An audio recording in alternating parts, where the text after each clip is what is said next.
अवैध के विरुद्ध धामी का युद्ध। नमस्कार, आप देख रहे हैं उत्तराखंड के सवाल और मैं हूं आपके साथ श्रुतियां। शिक्षा के मंदिर में क्या गैर कानूनी खेल चल रहा था? क्या विदेशी फंडिंग के जरिए कोई साजिश को अंजाम देने की कोशिश की जा रही थी? क्या सरकार का ये एक्शन बच्चों के भविष्य और देश की सुरक्षा के लिए बेहद जरूरी है? ये सवाल इसलिए क्योंकि उत्तराखंड में अवैध मदरसों पर सरकार ने एक बेहद सख्त कदम उठाया, लेकिन विपक्ष इसे सियासी रंग देने में जुटा हुआ नजर आ रहा है। सवाल ये है कि अगर कार्रवाई सही है तो फिर इस पर विवाद क्यों? उत्तराखंड सरकार अवैध मदरसों के खिलाफ एक्शन मोड में नजर आ रही है। 136 से ज्यादा मदरसे सील कर दिए गए हैं और 500 से ज्यादा संदिग्ध मदरसों की जांच की जा रही है। मुख्यमंत्री पुष्कर सिंह धामी ने अधिकारियों को सख्त निर्देश दिए कि हर अवैध मदरसे की रिपोर्ट सीधे उन्हें दी जाए। लेकिन अब एक बेहद अहम सवाल यह है कि क्या ये कार्रवाई बेहद देर से नहीं हुई? सवाल यह भी है कि विपक्ष इस मुद्दे पर सवाल उठाने से पहले ये क्यों नहीं देख रहा कि जिन मदरसों को बंद किया गया वो सरकारी नियमों को फॉलो नहीं कर रहे थे। सरकार अगर शिक्षा को सुधारने के लिए कदम उठा रही है तो उसमें परेशानी वाली कौन सी बात है? विपक्ष इसे एक समुदाय को टारगेट करने के देखने की कोशिश क्यों कह रहा है, इसे क्यों बता रहा है? लेकिन सरकार का कहना है कि नियम सबके लिए बराबर है, फिर मदरसों के लिए छूट क्यों दी जाए? सवाल यह भी है कि अगर ये मदरसे सही तरीके से चल रहे थे तो फिर डर किस बात का? इतना ही नहीं, मदरसों की फंडिंग पर भी सवाल उठाए जा रहे हैं। आज इसी पर चर्चा करेंगे, लेकिन उससे पहले अवैध मदरसों पर जब कार्रवाई होती है तो राजनीतिक बयान किस तरीके से सामने आ रहे हैं, आपको वो सुनवाते हैं। कहा कि अवैध अतिक्रमण, अवैध मजारे, अवैध जो भी हैं, जो इलीगल है, सबको लीगल रूप में लाया जाएगा और जब तक ये अतिक्रमण पूरी तरह से इंक्रोचमेंट नहीं हटाया जाएगा, नहीं हटेगा, तब तक ये अभियान जारी रहेगा। और ये काम केवल शुरू करने के लिए नहीं है, ये काम बिल्कुल पूरी तरह से साफ सफाई करने के लिए। तो ये है कि अवैध मदरसों के मामले में सरकार जिस प्रकार से सक्रिय हुई है, हम तो ये कह रहे हैं कि आप अवैध कुछ भी हो, अवैध मदरसा हो, अवैध संस्कृत विद्यालय हो, अवैध किसी मिशनरी का स्कूल हो, अवैध कोई भी अगर बिना रजिस्ट्रेशन के, बिना नियमों का पालन किए हुए कोई भी शैक्षणिक संस्था चल रही है, उसके खिलाफ आप कार्रवाई करें। लेकिन ये तो जानबूझ करके रमज़ान शरीफ के महीने में टारगेट करके अब आप सुबह से लेकर रात तक मदरसा मदरसा मदरसा चिल्लाएंगे। अरे भाई, आप ये कहिए कि अवैध शैक्षणिक संस्थान कोई भी इस राज्य में चल रहा है तो उसके खिलाफ कार्रवाई करेंगे। अब आप कार्रवाई जिनके खिलाफ कर रहे हैं वहाँ के विद्यार्थी कहाँ जाएंगे, वहाँ के जो टीचर्स हैं, स्टाफ है, वहाँ वो कहाँ जाएंगे? तो मैं समझता हूँ ये जानबूझ करके एक टारगेटेड मिशन है और ये ध्रुवीकरण के लिए जो भारतीय जनता पार्टी कर रही है, इनको कोई मतलब नहीं है कि मदरसा वैध है अवैध है, इनको कोई मतलब नहीं है कि शिक्षा व्यवस्था कैसी चल रही है।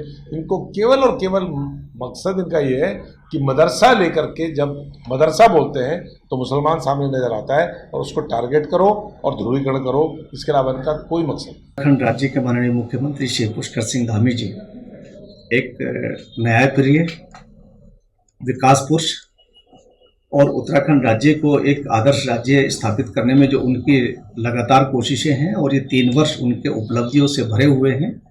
3 वर्ष पूरे होने पर मैं उन्हें बधाई भी प्रेषित करता हूँ, शुभकामनाएं भी देता हूँ। और माननीय मुख्यमंत्री श्री पुष्कर सिंह धामी जी सबके कल्याण के लिए कार्य कर रहे हैं, सबका साथ, सबका विकास, सबका विश्वास, सबका प्रयास। अब जो ये आदेश माननीय मुख्यमंत्री श्री पुष्कर सिंह धामी जी के द्वारा आया है कि वो मदरसे जो अवैध हैं उन पर कार्रवाई हो और जो मदरसे, जिन मदरसों को फंडिंग विदेशों से है या कहीं और से है या ऐसे स्रोतों से है तो उन्हें अपनी फंडिंग के स्रोत बताने चाहिए और नियमित तौर से जो डाटाज हैं उन्हें सामने रखना चाहिए, जांचकर्ताओं को उन्हें उपलब्ध कराना चाहिए। मैं तमाम संचालकों का आह्वान करता हूं कि उन्हें अपने आय और खर्च दोनों को बताना चाहिए, दोनों को प्रस्तुत करना चाहिए। और ये जांच एक नियमित जांच है, कोई बदले की भावना से नहीं है, बल्कि एक राज्य जो बहुत उपलब्धियों से भरा हुआ है, निष्पक्षता से भरा हुआ है, उस राज्य के माननीय मुख्यमंत्री श्री पुष्कर सिंह धामी जी यानी उत्तराखंड देवभूमि के माननीय मुख्यमंत्री जी किसी के साथ अन्याय नहीं बल्कि सबके साथ न्याय की भावना रखते हैं। तो इसलिए उन लोगों की फंडिंग की जांच होना और ये बिल्कुल एक अच्छा कदम है और मैं इसका समर्थन भी करता हूं। और संचालकों से आह्वान भी करता हूं कि आप अधिकारी जो आपसे पूछें उसे आप जो सच है वो बताइए। तो अवैध पर एक्शन है, लेकिन सियासी टेंशन जारी है। आज इसी पर चर्चा करेंगे। चर्चा की शुरुआत करते हैं, हमारे साथ खास मेहमान जुड़ चुके हैं, परिचय करवा देती हूँ। कुंवर जपेंद्र सिंह है, प्रदेश प्रवक्ता हैं भारतीय जनता पार्टी के। डॉक्टर प्रतिमा सिंह है, प्रदेश प्रवक्ता हैं कांग्रेस पार्टी की। और वरिष्ठ पत्रकार हमारे साथ है नीरज कोहली। बहुत स्वागत है आप सभी का। सबसे पहले मैं नीरज जी आपके पास ही आऊंगी। अवैध मदरसों पर कार्रवाई हुई तो सियासत भी हाई हो गई। बयान ऐसे हैं कि जिसे सुनकर ऐसा लग रहा है कहीं ये गलत कार्रवाई तो नहीं की जा रही है, ये सही है, गलत है, क्या है ये कार्रवाई? क्योंकि अवैध मदरसों पर की जा रही है, जिनके पास सर्टिफिकेट नहीं है, जिन्होंने रजिस्ट्रेशन नहीं किया है, उन पर यह कार्रवाई की गई है। लेकिन विपक्ष तमाम आरोप लगा रहा है। श्रुति, देखें कि प्रदेश में या देश में जो भी गैर सरकारी सामाजिक या धार्मिक संस्थाएं होती हैं वो इसी उद्देश्य से गठित होती हैं कि अपने समाज का कल्याण, अपने समाज का उत्थान, अपने समाज के लिए किस तरीके से हम बेहतरी कर सकते हैं और किस तरीके से अपने समाज के लिए हम अवेयरनेस प्रोग्राम चला सकते हैं, चाहे वो हिंदू धर्म से जुड़ी हो, मुस्लिम से जुड़ी हो, ईसाई से जुड़ी हो, सिख धर्म से जुड़ी संस्था हो, धार्मिक संस्था हो, सामाजिक संस्था हो, शिक्षा से जुड़ी संस्था हो। और सबसे पहला, अगर हमने सही ट्रैक पे चलना है तो सबसे पहला नियम उसमें यही होता है, उस संस्था को हम पंजीकृत कराएं सोसाइटी एक्ट में। जो भी उसके नियम है, कायदे हैं, कानून है, उसको फॉलो करें और फिर उस संस्था को आगे बढ़ाएं और लोगों को आगे जोड़ता हुए चले जाएं। पहली बात यह है। अगर कोई भी संस्था, मैं मदरसों की बात नहीं कर रहा हूं, कोई भी संस्था गैर पंजीकृत तरीके से, इलीगल तरीके से काम करती है और ये दावा करती है कि हम अपने समाज के लिए, अपने समाज के बच्चों के लिए, शिक्षा की बेहतरी के लिए हम काम कर रहे हैं। जब भाई आप अच्छा काम कर रहे हो तो फिर अवैध क्यों कर रहे हो, फिर इलीगल क्यों कर रहे हो? आप तो बेहतरी के लिए कर रहे हो, अपने समाज के जन कल्याण के लिए कर रहे हो।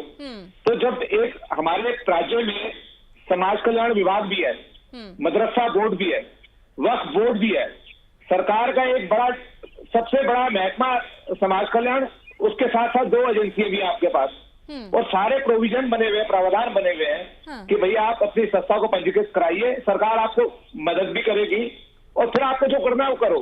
तो फिर आप इलीगल तरीके से जब आप कोई काम करते हो, लेकिन उसके बावजूद अगर 500 से ज्यादा ऐसे मदरसे हैं जो अभी तक पंजीकृत नहीं है, अवैध मदरसे हैं, ये भी कहा जा रहा है कि उनमें विदेशी फंडिंग की जा रही है, अपने आप में इस पर कार्रवाई होनी चाहिए। ठीक है, कुंवर जपेंद्र सिंह है, भारतीय जनता पार्टी का पक्ष रखेंगे। कुंवर जी, अब ये कहा जा रहा है कि 3 साल पूरे हो चुके हैं धामी सरकार को, उनके कार्यकाल में, अभी आप ये एक्शन ले रहे हैं। उससे पहले सरकार क्या कर रही थी, प्रशासन क्या कर रहा था? ये सवाल है। 136 मदरसे सरकार में चल रहे थे, अवैध मदरसे, और कहा जा रहा है कि अभी तो 500 है। इसकी जो संख्या है, अवैध है ये सारे, इन्हें विदेशी फंडिंग भी की जा रही है। इससे पहले क्या कर रहा था प्रशासन?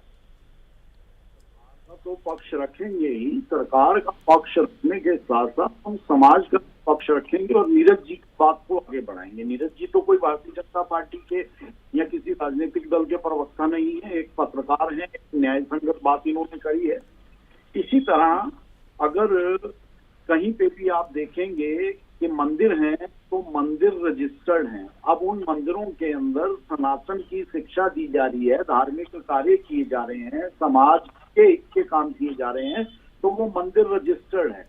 इसी तरह आप गुरुद्वारों पे आ जाते हैं तो गुरुद्वारे रजिस्टर्ड हैं। गुरुद्वारे के अंदर भी सिख धर्म के अनेकों आयोजन होते हैं, सिख बच्चों को पंजाबी पढ़ाई जाती है, तो वो रजिस्टर्ड गुरुद्वारे हैं, अनरजिस्टर्ड नहीं है। इसी तरह आप अगर हम चर्च की बात करते हैं तो बहुत पुराने प्राचीन चर्च बने हुए हैं, बहुत एक एंग्लो इंडियन सोसाइटी देहरादून में रहती है, तो वो सब रजिस्टर्ड हैं। इसी तरह राजधानी के अंदर जो पुराने चंद एक मदरसे बने हुए हैं, मस्जिदें हैं, तो वो सब रजिस्टर्ड हैं, कहीं कोई दिक्कत नहीं है। लेकिन उत्तराखंड बनने के बाद जैसे जैसे प्रदेश के अंदर जनसंख्या का दबाव बढ़ा है, तो उस बढ़ते जनसंख्या दबाव में सभी धर्मों, वर्गों, समाजों के लोगों का उत्तराखंड में आगमन हुआ है।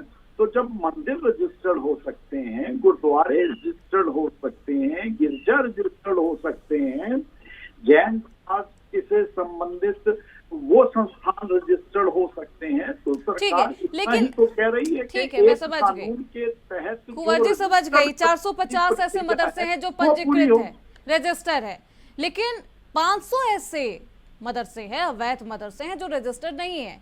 ये संख्या गैर कानूनी चीजों को देखिए उसमें तो ज्यादा ही है, तो प्रशासन उससे पहले क्या कर रहा था? सवाल बस इतना है। आपने शायद सुना नहीं कि हमने क्या कहा, कि जो उत्तराखंड बनने के बाद जनसंख्या का दबाव बढ़ा है, जनसंख्या के दबाव बढ़ने के साथ अगर मुस्लिम समाज की जनसंख्या बढ़ी है या उत्तराखंड में और मदरसे बनाने की उनकी इच्छा है, तो मना कौन कर रहा है? लेकिन प्रॉपर रजिस्ट्रेशन, जैसे मंदिर का रजिस्ट्रेशन है, गुरुद्वारे का रजिस्ट्रेशन है, गिरजा का रजिस्ट्रेशन है, एक शिक्षा विभाग बना हुआ है, निदेशालय बना हुआ है, अल्पसंख्यक विभाग बना हुआ है, अल्पसंख्यक निदेशालय बना हुआ है, तो आप रजिस्टर्ड कराइए और अपने सामाजिक कार्यों को आगे बढ़ाइए, ताकि सरकार को भी पता रहे कि कितनी डॉक्टर प्रतिमा जी काम कर रही है और क्या काम कर रही है। क्या विपक्ष अवैध मदरसों पर जो कार्रवाई हुई उसके विरोध में है या फिर सरकार की नीयत पर ही सवाल उठा रहा है? क्या मसला है? देखिए, बिल्कुल मुझे लगता है कि जिस तरीके से धामी सरकार, अगर मैं कहूँ भारतीय जनता पार्टी की सरकार, तो 8 साल हो चुके हैं और 8 सालों में आपको क्योंकि आपके इस दूसरे कार्यकाल के 3 साल बीत चुके हैं और आपको ये पता है कि विकास के मुद्दे पे आपका जो रिपोर्ट कार्ड है वो एक्चुअली में नील बटे सन्नाटा है।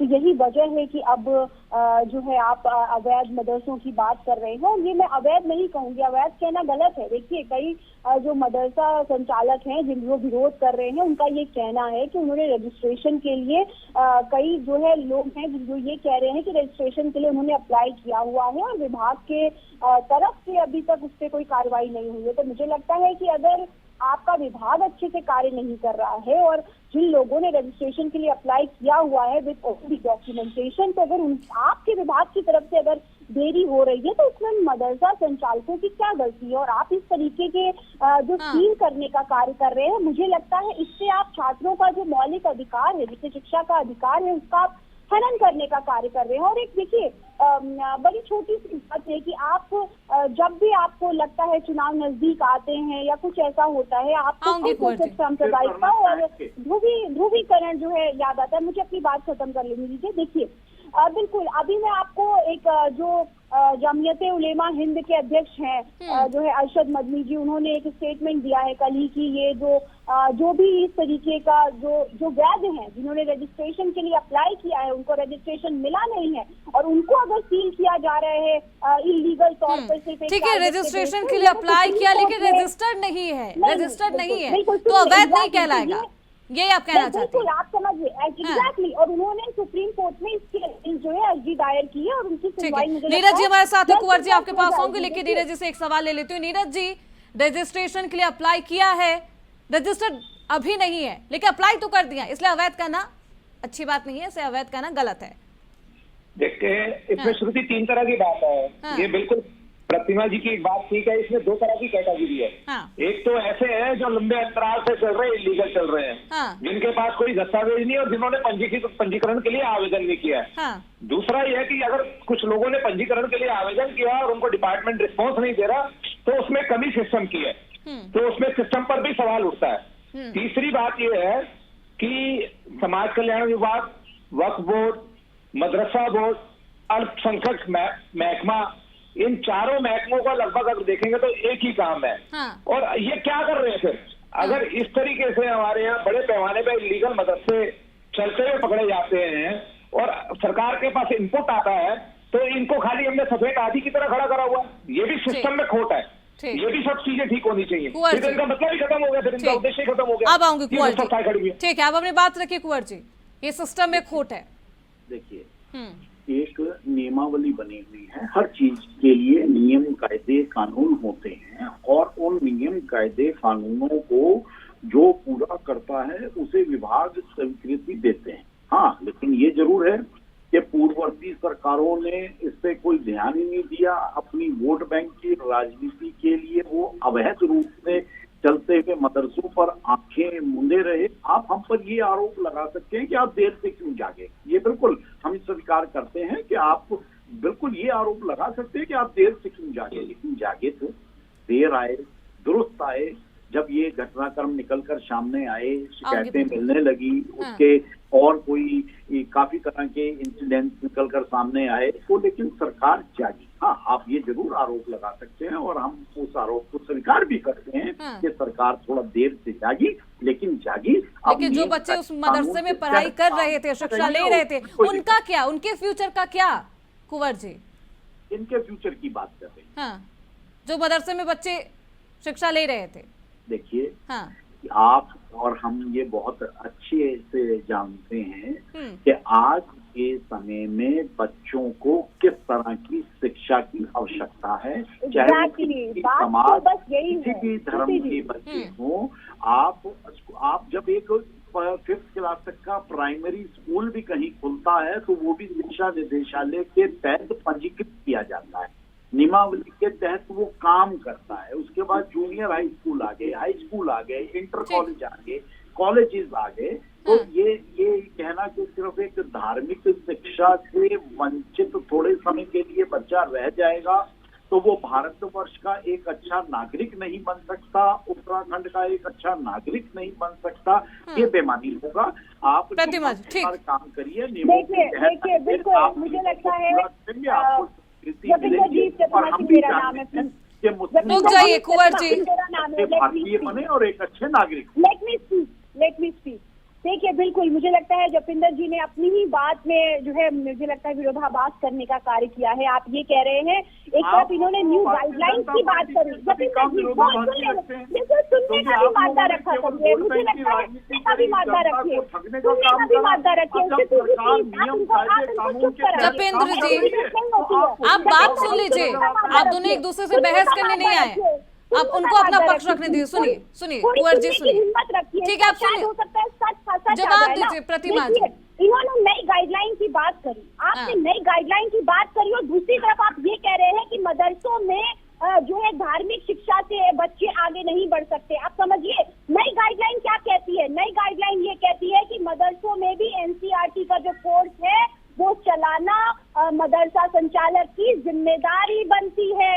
इसका मतलब है कि जो मदरसे चल रहे थे वो सरकार की गाइडलाइन की बात की जा रही है, से रूल को फॉलो कर रहे थे। लेकिन आपको पढ़ाई से मतलब नहीं है, भविष्य बनाने में सहयोगी हो, जो काम किया उससे आगे बढ़ाया जाए, उसे नकारने का काम क्यों किया जाता है और आप लोग उसे प्रोत्साहित करने का काम करते हैं। कम से कम एक अच्छा विपक्ष तो बनिए हित में। और सुनिए, आप मदरसों की बात कर रहे हैं, आप अपने स्कूलों पे क्यों नहीं जाते? आप शिक्षा व्यवस्था पे क्यों नहीं जाते? इस प्रदेश में 142 ऐसे स्कूल हैं जहाँ आपको गुस्सा क्यों आ रहा है? गुस्सा आने का क्या कारण है? हम चर्चा कर रहे हैं, नियम कायदे कानून की बात करते हैं और आप तो भड़क रही हैं। पूरे प्रदेश में आपको गुस्सा आ रहा है किस बात का भाई? ठीक है प्रतिमा जी, ठीक, गाइडलाइंस को फॉलो नहीं किया गया है, उन्हीं मदरसों पे कार्रवाई हुई। उन्होंने खुद को रजिस्टर भी नहीं किया, उस पर कार्रवाई होती है, रोक लगाया जाता है कि बच्चों को अगर शिक्षा दी जाए तो एक सही दिशा में, आप किसी भी तरीके से नहीं बच्चों को शिक्षित कर सकते हैं। नीरज कोले जी, अब यह आरोप लगाया जा रहा है कि कांग्रेस पार्टी हो, विपक्ष हो, वो इस मुद्दे को इसलिए भुना रहा है, इसलिए उठा रहा है क्योंकि वो एम फैक्टर को ध्यान में रखता है, अपने वोट बैंक को साधने की कोशिश कर रहा है। दूसरी तरफ बीजेपी पर यह आरोप लगाए जा रहे हैं उन्होंने इसलिए मदरसों पर कार्रवाई की है, अवैध मदरसों पर कार्रवाई है क्योंकि वो एक समुदाय को खुश करने की कोशिश कर रहा है और एक विशेष समुदाय को टारगेट करने की कोशिश की जा रही है। श्रुति, देखें कि किसी की इंटेंशन क्या है मैं उस पर नहीं जाऊंगा, हाँ, वो आप भी समझती हैं और मैं भी समझता हूँ, लेकिन यहाँ बात कायदे कानून की हो रही है।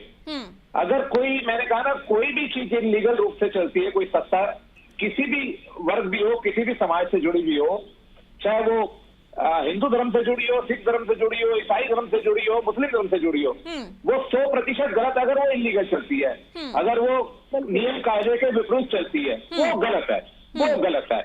और किसी संस्था ने आवेदन किया हुआ है पंजीकरण के लिए, सिस्टम उसको रिस्पॉन्स नहीं दे रहा, तो वो सिस्टम में हमारी कमी है कि सिस्टम उसमें हाँ या ना करें तो खारिज कर देंगे आवेदन को अगर दस्तावेजों में कमी है, लेकिन बीच में लटका के ना रखे। और मैं दूसरी बात, ये तीन संस्थाएं जो मैंने बोली, मदरसा बोर्ड, वक्फ बोर्ड, समाज कल्याण विभाग, ये इतनी संस्थाएं हमारे प्रदेश के अंदर है, ये चेकआउट करने के लिए है इनकी। तो और दूसरा ये कि हमारे इंटेलिजेंस कहाँ है, ठीक है, कि इतने टाइम से चल रहे हैं वहां पर, अब कह रहे हैं कि फंडिंग भी हो रही है, तो हमारी खुफिया एजेंसी क्या कर रही है, सो रही है क्या? ये इंटेलिजेंस पे तो सिस्टम पे भी सवाल उठता है। ठीक है, इंटेलिजेंस क्या कर रही है कुंवर जी, अगर 500 से ज्यादा अवैध मदरसे प्रदेश में बन जाते हैं तो? लेकिन वो हाँ, हमने तो खुले मन से इस भूल को स्वीकारा कि पूर्ववर्ती सरकारों ने जिस तरह की एक कार्य प्रणाली को जन्म दिया, हम उसमें चूक गए। और पूर्ववर्ती सरकारों में जपिंदर जी डालते रहेंगे हर बात को, ये बात बता दीजिए। हम अपनी आपकी गलती स्वीकार रहे हैं और भी चुप नहीं हो रही है। अरे भाई, अब गलती सुधारने का समय है, तो गलती सुधारने के लिए आप अगर सरकार की पीठ नहीं थपथपा सकते तो कम से कम सिर्फ राजनीतिक महत्वाकांक्षा पूरी करने के लिए आलोचनाएं क्यों ना करें? छोटे बच्चे जिनके पास शौचालय तक नहीं है, पूर्ववर्ती सरकारों की कमियों को सुधारने की दिशा में ये कदम थोड़ा देर से उठा, मानते हैं बहुत पहले हो जाना चाहिए था। तो शायद इन 500 अवैध मदरसों की जगह 50 ही अवैध मदरसे होते, लेकिन हमसे भूल हुई, हम थोड़ा सा चूके, हमसे थोड़ी सी देर हुई, तो ये मदरसे 50 के 500 हो गए। लेकिन देर आए दुरुस्त आए, कोई बात नहीं। अब नियम अब आगे क्या कुछ दुरुस्त हो और सभी वर्ग के बच्चों को कितने दुरुस्त और चुस्त रहते हैं ये देखना बेहद दिलचस्प होगा। प्रतिमा जी, अवैध मदरसे हैं जिन पर कार्रवाई हुई है, ठीक है, अवैध मदरसे, लेकिन फिर भी विपक्ष इसे क्यों भुना रहा है, यहाँ पर क्यों स्टैंड कर रहा है, क्या वजह है इसकी, क्या विशेष समुदाय को? रुक जाइए जपेंद्र जी, आप अपने टर्म में बात करिएगा, आप अपने टर्म में बात करिए, मैं दूंगी ना, मैं दूंगी। जपेंद्र जी रुक जाइए, क्यों स्टैंड कर रहा है, क्यों इतना आक्रोशित, इसका विरोधाभास?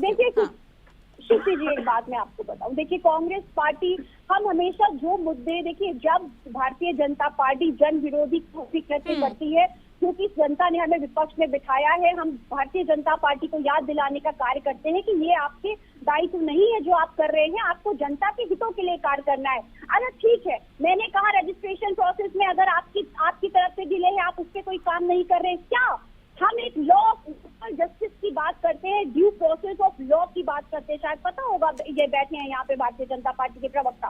क्या किसी संस्था को, क्या किसी मदरसे को, किसी स्कूल को, किसी मंदिर को बिना नोटिस दिए, बिना उनका पक्ष जाने उसको तोड़ देना, उसको ध्वस्त कर देना, ये आज हम अवैध की बात हो रही है। एक मंदिर अवैध बता दीजिए, एक गुरुद्वारा अवैध बता दीजिए, एक गिरजाघर अवैध बता दीजिए, और फिर बताइए कि वहाँ कार्रवाई नहीं हुई। अवैध की बात हो रही है। आप लोगों की इसी एनसेक्टर की राजनीति ने आप लोगों को जनता की नजरों के सामने एक्सपोज करने का काम किया है, और आपने केवल और केवल अपना ही राजनीतिक हित नहीं साधा, आपने मुस्लिम समाज के साथ भी धोखा करने का काम किया है। उन्हें सही रास्ते पे लाना, नियम कायदे कानून के तहत अच्छी शिक्षा पद्धति से जोड़ना, ये आप लोगों का कभी एजेंडा ही नहीं रहा। ठीक है, एजेंडा रहा ठीक, कुंवर जी, केवल वोट बैंक की राजनीति। प्रतिमा जी, अपनी बात को कंक्लूड करिए, मैम बात को कंक्लूड करिए, सवाल है, कंक्लूड करिए। इस मुकाम पर आके खड़ा हो। ठीक है कुंवर जी, अब कार्रवाई हो रही है, लेकिन भविष्य में ऐसा ना हो, क्योंकि अब आपने गलती भी स्वीकार कर ली है कि ठीक है देर हो गई, लेकिन अब दुरुस्तता के साथ आप काम करेंगे। भविष्य में ऐसी गलती ना हो, भविष्य में अवैध मदरसे संचालित ना हो, इसके लिए प्रशासन क्या कुछ सख्त कदम उठाएगा, सरकार क्या कुछ गाइडलाइन पास करेगी, ये बताइए।